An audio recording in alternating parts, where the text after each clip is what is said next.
so mi te igalian pen ei ma zon to zum le hiam thawi thau tang te la hilo pil na siam na lam pi hong khak tang i hau na khem pe hong nek tum sak zu so mi ten inun tak pi pau nak en le dek lam itup tum zong gal suak te chi i te i lo ka galin hong chi bang chi đi qua in ấy hong hun dâu đi ít cam ít lê lê ít khoai tui ya dù sa tâm lai tên dù tăng ki tom đi nga dù lê tâm đi nga hi man dù hey ki tâm in da pasuan vive iswakin di dù sa tâm đi nga hi man kyal piong tung zel dia da pa kwang nei lo da pasuan vive iswakin di tang lai ipui pa te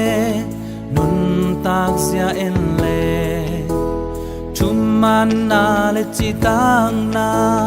kha swa ngei lo up le zui thwa nun tang na to la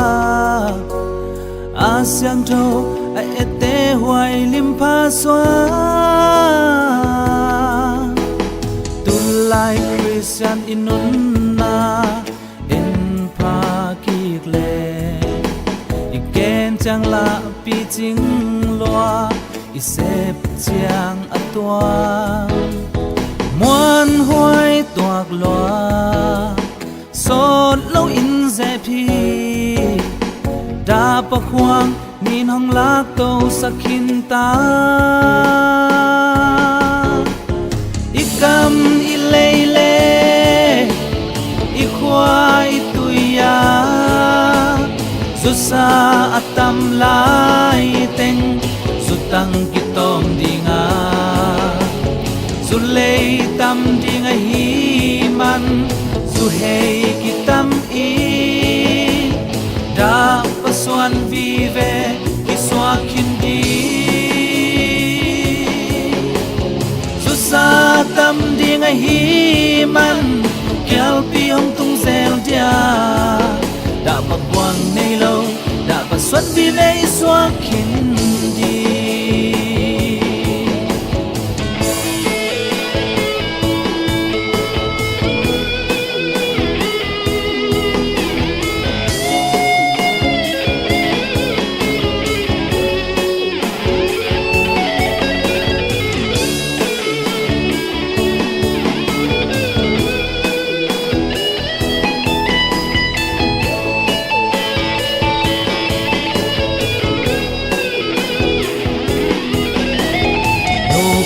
kitong sa unaw kitong sa bata nangon gale sa hong bang sakta nei sa in le lo bay lo sub lo ta akhang masasa zu sila swag liang ging mo ikam ilele ikhwai tuya zu sa atam lai teng zu tang kitong dinga zu lei tam dinga hi man